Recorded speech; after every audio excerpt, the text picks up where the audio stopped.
რატო ვაგვიანები? რატო არ გამოდიხარ თავი?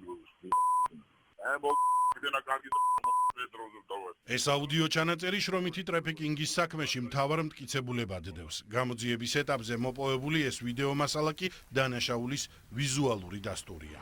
რა შვები? რა ხერება, რა გავაკეთე, ვათხურო. ვენას იყავით, ვენას იმუშავეთ. რატო არ მოხდით? შოთა რა რა და დაიბადე მაინც მე.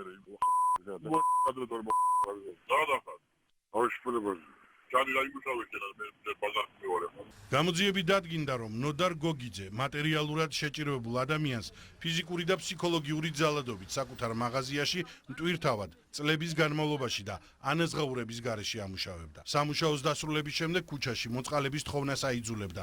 მათ ხოვრობით გამომუშავებულ თანხას კი სრულად ისაკუთრებდა. საქმეში არსებობს როგორც ფარული საგამოძიებო მოქმედებების შედეგად მოპოვებული მასალები, ასევე მოწმეთა ჩვენებები, ასევე დაზარალებული ჩვენებები. პროკურატურამ დაკავებულს ბრალი შრომითი ტრაფიკინგის მუხლით წარუდგინა. ნოდარ გოგიძე წარდგენილ ბრალს არ აღიარებს.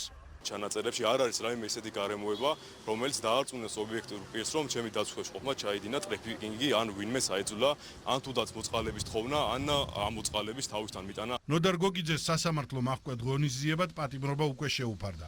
დანაშაულის დამტკიცების შემთხვევაში მას 7-დან 12 წლამდე თავისუფლების აღკვეთა ემუქრება.